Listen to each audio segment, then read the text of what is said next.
Oliy va kasbiy ta'lim tashkilotlariga kirish uchun onlayn ro'yxatdan o'tish. 2026-2027 o'quv yili uchun ro'yxatdan o'tishning birinchi bosqichi. Abituriyentlarni onlayn ro'yxatga olish Bilimni baholash agentligining may.uzbmb.uz sayti orqali amalga oshiriladi. may.uzbmb.uz sayti orqali ro'yxatdan o'tish quyidagi tartibda amalga oshiriladi. Dastlab ro'yxatdan o'tish oynasiga abituriyentning pasport seriyasi va raqami, shaxsiy identifikatsiya raqami, telefon raqami, parol, takroriy parol hamda arifmetik ifodaning qiymati kiritilib, shaxsga doir ma'lumotlardan foydalanishga rozilik bildirgan holda ro'yxatdan o'tish tugmasi bosiladi. Shundan so'ng abituriyentning telefon raqamiga SMS xabar yuboriladi. SMS xabardagi 5 xonali raqam dasturga kiritilib, ma'lumotlar tasdiqlanadi. Agar abituriyent may.uzbmb.uz saytidan oldin ro'yxatdan o'tgan bo'lsa, kirish bo'limi orqali telefon raqami, parol va arifmetik ifoda qiymatini kiritgan holda shaxsiy kabinetiga kirishi mumkin. Bundan tashqari, OneID orqali kirish imkoniyati ham mavjud. Oliy va kasbiy ta'lim tashkilotlariga qabul bo'limiga kirib, xizmatdan foydalanish tugmasi bosiladi. Abituriyentning doimiy yashash manzili Ichki ishlar vazirligining manzil axborot tizimidan olinadi.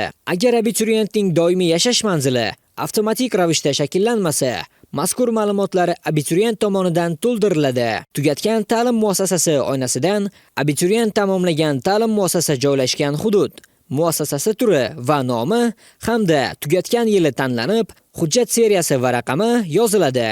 Agar abituriyentning tugatgan ta'lim muassasasi dasturda mavjud bo'lmasa, muassasa turidan boshqa o'quv yurti tanlanib, muassasa nomi yozma kiritiladi. Bunda joriy yil bitiruvchilari tugatgan ta'lim muassasasi bo'yicha ma'lumotlarni kiritmaydi. Ularning ma'lumotlari tegishli vazirlik va idoralardan real vaqt rejimida olinadi. Agar abituriyentda umumta'lim fanlaridan milliy sertifikat mavjud bo'lsa, sertifikatdan foydalanishni tasdiqlashi yoki rad etishi lozim. Bunda umumta'lim fanlaridan maksimal ball beruvchi sertifikat ma'lumotlari avtomatik shakllanadi. Abituriyentda chet tilidan B1 darajadagi milliy sertifikat mavjud bo'lganda, sertifikatdan foydalanishni tasdiqlashi yoki rad etishi lozim. Chet tilidan B2 va undan yuqori darajadagi milliy sertifikat ma'lumotlari avtomatik ravishda shakllanadi. Abituriyentda chet tilidan yoki umumta'lim fanlaridan xalqaro sertifikat mavjud bo'lsa, xalqaro sertifikatlar bo'limida sertifikat ma'lumotlari kiritiladi. Abituriyentda boshqa turdagi imtiyozlar mavjud bo'lsa, bu imtiyozlar tegishli vazirlik va idoralardan olingan ma'lumotlar asosida avtomatik to'ldiriladi. Agar imtiyozlar bo'limida abituriyentning imtiyozi chiqmasa, abituriyent imtiyozni taqdim etgan vazirlik va idoraga murojaat qilishi lozim. Ariza topshirish bo'limida oferta bilan tanishib, tasdiqlagandan so'ng test topshirish hududi va ta'lim tili tanlanadi. So'ngra test sinovi topshiriladigan fanlar majmuasi tanlanadi.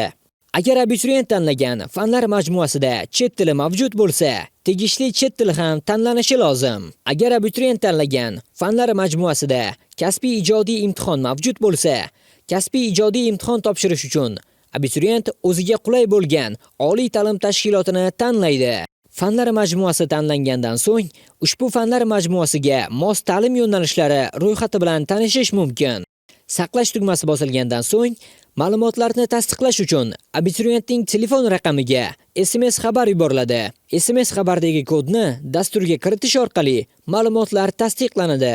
Ma'lumotlar tasdiqlangandan so'ng, abituriyent qayd varaqasi shakllanadi. Qayd varaqada abituriyentning shaxsiy ma'lumotlari, imtihon ma'lumotlari, imtiyozlari, abituriyentlarga eslatma va abituriyent ro'yxatga olingan vaqt aks etgan bo'ladi. Yuklab olish tugmasi orqali abituriyent qayd varaqasini yuklab olishi mumkin. Abituriyentlar ro'yxatdan o'tish muddati tugagunga qadar o'z ma'lumotlarini o'zgartirishlari va qayd varaqasini qayta yuklab olishlari mumkin.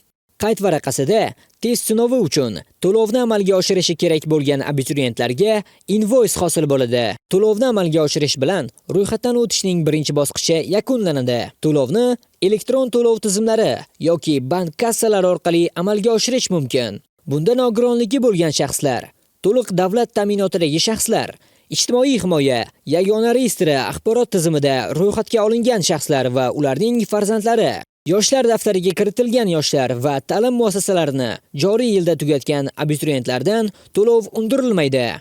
Ushbu toifadagi abituriyentlar uchun invoice shakllantirilmaydi. Diqqat!